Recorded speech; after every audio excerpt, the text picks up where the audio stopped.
Yeah, look, to be honest, I'm a little tired of this Talking Europe bad conversation. We're here today to bring the leading entrepreneurs from the old and new economy together to just discuss how we get things better. And I think actually, if we look at the AI side, a lot of the discussion has been around foundational models.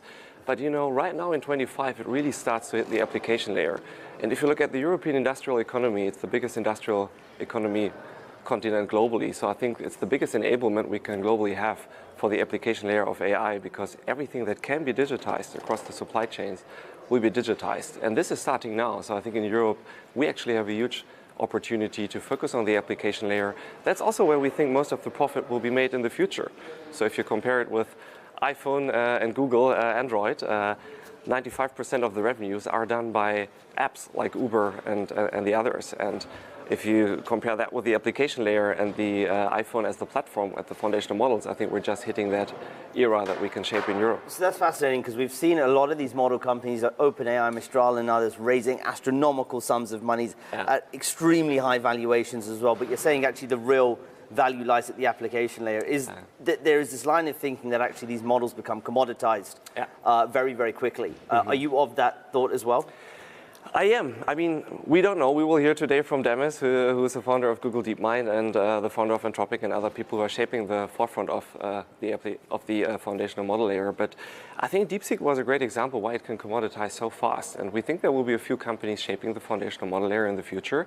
The valuations are not because those companies are already so incredibly valuable. It's a combination of projecting the future, but also the costs that go into it.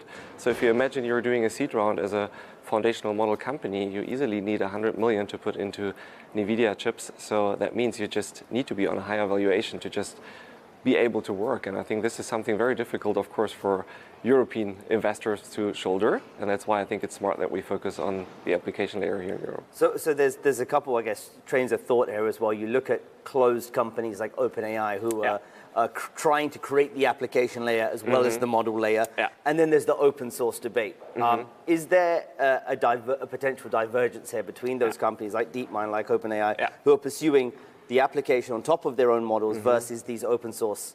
100%. So we don't believe that foundational model companies will be able to cover all the application cases. If you look at software today, there are a few thousand software as a service companies, even a few million if you go into the long tail. The applications are so specific, go into the logistics supply chain, go into the procurement processes. So you need to build contextualized value around those foundational models. And this will be very difficult for the foundational model companies to cover in each vertical. So there's a lot of potential.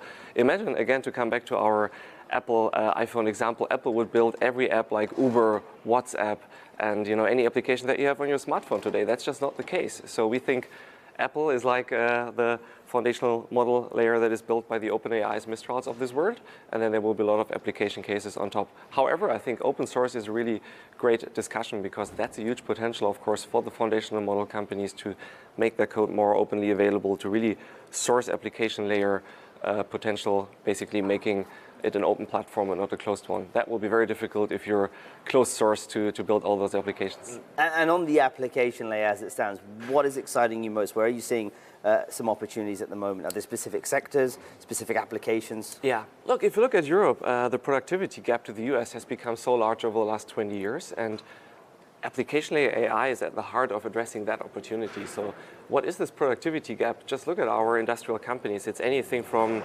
logistics to sourcing and procurement to marketing and sales. Everything that can be digitized in a company will be digitized by AI.